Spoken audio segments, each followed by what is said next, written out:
So, and acupuncture and cupping, they still kind of feel mysterious to some athletes. What do they actually do for the nervous system and for recovery? So it is absolutely understandable when people go, oh, needles, I don't know about needles because we're very designed, we're conditioned in our society to think that needles correlate to sickness, whether you're getting a Hmm. shot or taking a blood test or, needles just have a stigma to them. But these little teeny tiny needles are very, very thin. And when you put those into the body, they're barely perceivable. And they feel like a little tap, and that helps increase circulation and promote the immune system. It helps release endorphins and neurotransmitters, and I really call it a reset. I tend to associate that with working more on the nervous system, of helping the brain connect into the body through bidirectional communication pathways, of helping everything synchronize, and really ultimately helping to stimulate like a coding to the brain to heal from the inside out.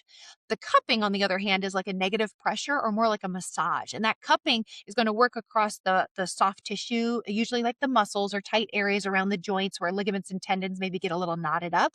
And it's going to help pull blood flow through that area. Sometimes we use a combo of the needle and the cupping to create more of a wet cupping or like pull out some blood, which helps to dredge the channel and get more circulation into an area to bring fresh oxygenated blood and nutrients to an area to help heal tissues. So it's optimizing, it's stimulating the body's natural healing response. So the body knows, oh, we really need to support this frozen shoulder. We really need to work on this like kink in the neck. We really need to help support this inflammation in the low back so that the body can get back up and running as quickly as possible and reinforce those areas so they don't get broken down by another injury.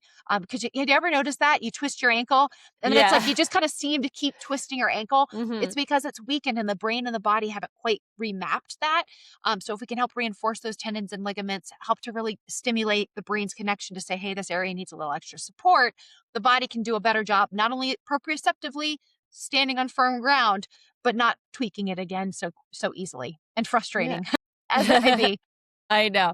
And so, how do personalized treatments differ from the one size fit all recovery plans that runners often follow? Well, as we said before, each person's different. Whether it's by shape or size, male to female, age, like there are many factors. And so when a patient comes into our clinic, we go through an initial intake, we go through all major medical history, a review of systems.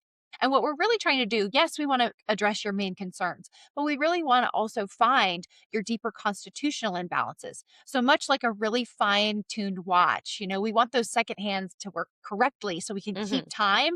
And then that time goes on to keep, the time through, days and days and days. Taking on all the challenges that you may have. So, with that, we go through an intake process. But there's many different ways in which we then, in our traditional East Asian medicine, take diagnostics. So it's kind of funny, but we check the tongue. It's the only muscle we can see on the outside of the body. It helps, it's like a map or a microcosm of the whole body, as well as taking pulses. And the pulses, we're checking for the organs and how they relate to each other. I have worked with some really incredible masters in this medicine, and they can tell you what you ate. They can tell you if you're pregnant. They have such a My fine motor gosh. skill. And they would always say to me, you take like 100 pulses every day for 60 years, you can call yourself a beginner. I don't know if I'll hit that this Yeah. lifetime. But anyway, there's the pulses of the tongue, palpation, inquiry, and ultimately we're putting together what's called a pattern. And in this traditional East Asian medicine, you have this pattern that's not only helping to address that person's main concerns or those symptoms that their body's presenting, but also the root of why their body is presenting with those symptoms. Mm. So here again, this is a differentiation from Western medicine. I'm not just treating the symptom or the pain, covering up the pain, but actually, why does the person have the pain? How can we help support the body in helping to fix that pain for itself? And ultimately, using the two together is helping with not only the branch, but the root, and giving the body and the person the ability to keep doing what they need to do. So, I'm so interested about the tongue. Like,